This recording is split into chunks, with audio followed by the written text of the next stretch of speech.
Are you wondering about what you can do to improve the curb appeal of your house? Well, that's what we're talking about today. I'm going to give you some tips on how to help prep your house for that first face-to-face meeting with today's real estate buyer. And we're starting right now.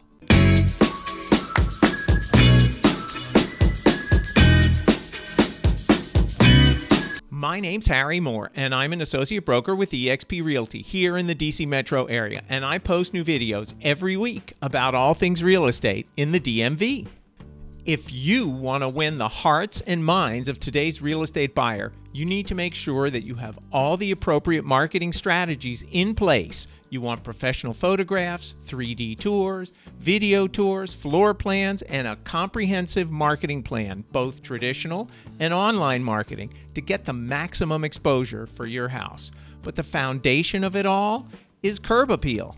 If you think about it, when you look at most real estate listings for houses, the first picture, what's called the hero shot, is actually the front of the house. If it's not, the first question that pops into my mind is, what's wrong with the house? So it's really important to make sure that you've got the curb appeal dialed in before the photographs are taken. I think a good analogy is online dating.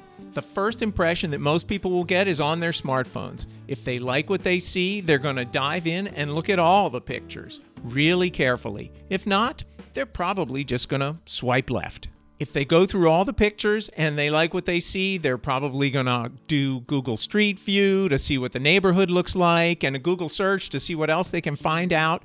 And if it checks all those boxes, then they'll want to come see the house. So step one for you is to walk out to the curb and take off your owner's glasses, put on your buyer's glasses, and take a good hard look at your house.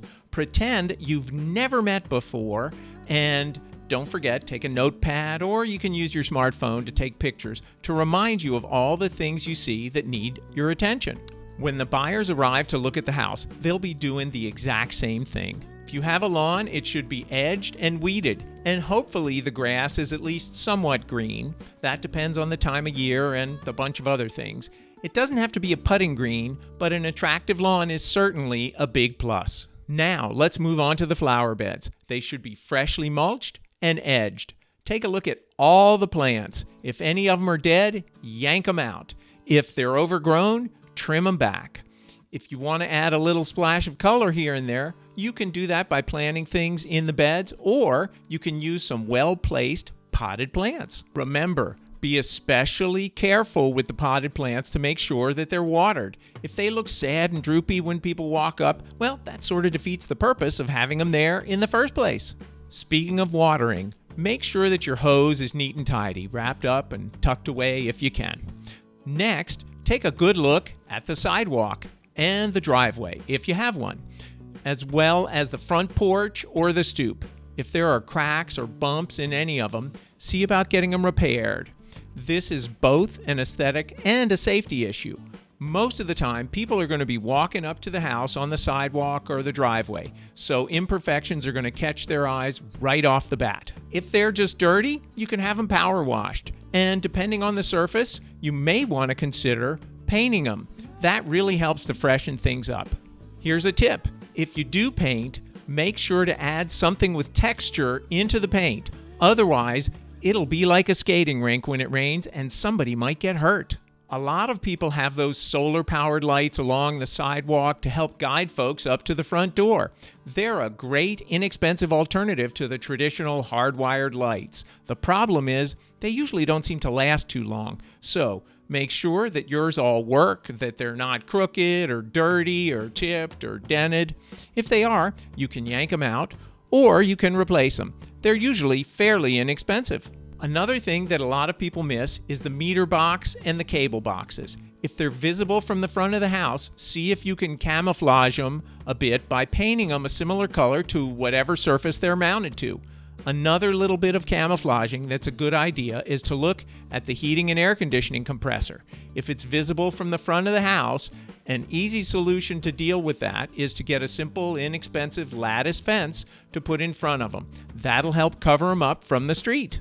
If your house has shutters, Give them a good once-over and see if they're faded or dirty, cracked, or crooked, and if they are, consider repairing or replacing them. You might also think about changing the color so that they coordinate with the front door. I did a video a while ago about how to prep your front door for putting your house on the market. You can click up here somewhere to watch that. I heard someone say this years ago. They said the windows are like the eyes of the house, and the shutters and the trim are sort of like the brows or the lashes. A little bit of mascara can go a long way, so making sure that the trim and the shutters are in good repair helps to freshen things up. And something else that a lot of people forget to do is have the windows cleaned, both inside and out. That'll put a gleam in your house's eye, and it does double duty by making lots of extra light come into the house. So, you've learned a few key items to look at when you're prepping the outside of your house to go on the market. Once you've caught the buyer's eye online, you want to make sure that their first face-to-face meeting with your house goes well, so that they're excited and want to make it their new home. If you'd like to watch some more videos about how to be a successful seller in this market, check out my sellers playlist up here.